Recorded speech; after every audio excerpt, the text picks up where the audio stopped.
আপনি দেখবেন আল্লাহর সাথে জড়িত কিছু পাপ পাবেন।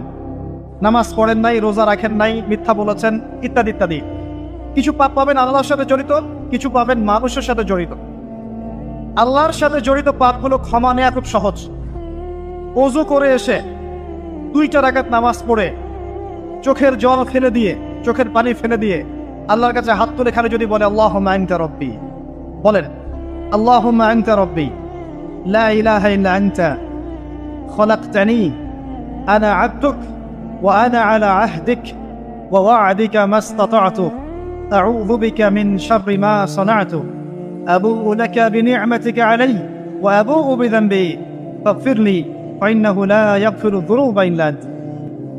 এটা না পারেন অ্যাটলিস্ট আস্তাগফিরুল্লাহাল্লাযী লা ইলাহা ইল্লা হুয়াল হাইয়ুল কাইয়ুম 3 বার চোখের পানি ফেলে দেন, আল্লাহর কাছে ওয়াদা করেন আল্লাহ যা করেছি ছেড়ে দিব, আগামী যতদিন বেঁচে থাকবো কোরআন এবং সুন্নাহর বাইরে এক চুল যাব না ইনশাআল্লাহ। এবং আগামী দিনগুলোতে আল্লাহ পাক তোমার আদেশ যখন যেভাবে আসবে আমি পালন করবো ইনশাআল্লাহ। যদি আল্লাহ পাক মনের মধ্যে খুলুসিয়াত দেখেন যে তাওবাতান নাসুহা করছে, মন থেকে তওবা করছে, আল্লাহ পাক আপনার সমস্ত গুনাহগুলোকে নেকিতে কনভার্ট করতে পারেন। আল্লাহ পাক শুধু গুনাহ মাফ করবেন তা নয়, আল্লাহ পাক গুনাহগুলোকে নেকি দিয়ে পরিবর্তন করতে পারেন। আমি দলিল দিচ্ছি, ইল্লা মান তাবা, সূরা ফুরকান পড়ে দেখেন।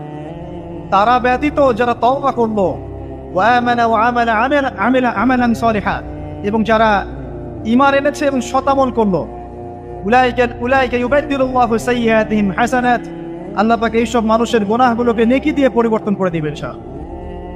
আমাদের নবী মুহাম্মদ সাল্লাল্লাহু আলাইহি ওয়াসাল্লাম দিনে 70 বার, কোন বর্ণনায় এসেছে 100 বার তওবা করতেন।